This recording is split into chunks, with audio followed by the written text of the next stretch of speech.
Hello, I Param Shashwat Srivastav welcomes you to the fourth video of the Mahakumbh series. In the last video, आपने जाना महाकुंभ के rituals और philosophical association के बारे में. In this video, we shall focus on the transformation of Magh Mela, the importance of Kumbh during colonial times. Now we will focus on what is Magh Mela and how it is different from Kumbh.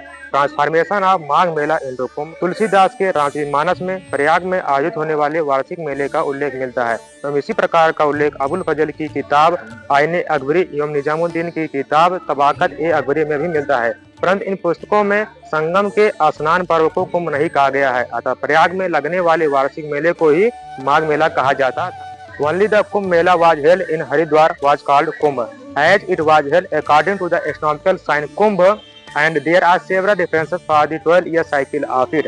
इन प्राचीन स्नान तीन स्थलों का नाम कुंभ संभवतः 19वीं सदी के मध्य में पड़ा। प्रयाग का माघ मेला आधुनिक 4 कुंभ मेलों में सबसे प्राचीन था एंड प्राग में कुंभ का पहला उल्लेख 1870 की रिपोर्ट में था, जिसके पश्चात से माघ मेला कुंभ मेले के नाम से जाने लगा।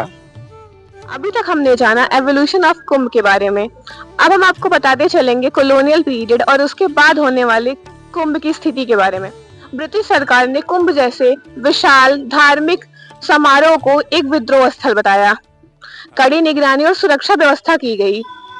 कमर्शियल अपॉर्चुनिटीज को देखते हुए लोकल ट्रेडर्स को बढ़ावा दिया गया। सेलर्स और तीर्थ यात्रियों पर जमकर कर लगाए गए। स्वतंत्रता के बाद हमारी सरकार ने कुंभ मेले के लिए समय समय पर कई निवेश किए।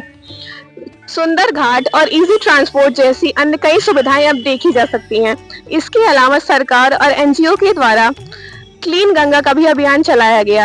ये सब यही दर्शाता है कि कुंभ हमारे मानव जीवन के लिए बहुत ही महत्वपूर्ण हिस्सा है।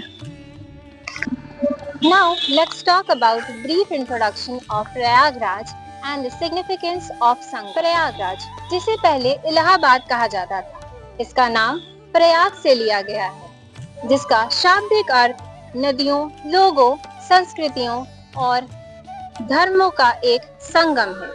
यह शहर इतना प्राचीन है कि इसका उल्लेख हमें महाभारत में भी मिलता है। This land on the part of eastern Uttar Pradesh is believed to be blessed.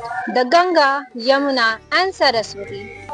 These rivers are lifeline of innumerable religious practices of Hinduism confluence here, also known as Sangam Sthal. Hindu परंपरा के अनुसार संगम के पवित्र जल से पाप धुल जाते हैं, जिससे आध्यात्मिक शुद्धि के लिए यह एक पूजनीय स्थान बन जाता है।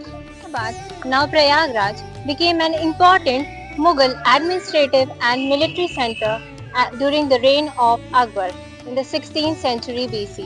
Akbar, recognizing its strategic importance, thereby building Allahabad Fort in 1583. One of the most notable events from this period was the construction of Khusru Bagh and Moti Mahal by the Mughal rulers. आपने जाना माघ मेला और कुंभ में difference, Kumbh significance after independence. Next up हम बात करेंगे about the concept of sacred rivers in Hinduism. Why are these rivers special and so much revered, and क्या इनमें कोई हिडन हीलिंग प्रॉपर्टीज है? Let's find the answers to these questions in the next video.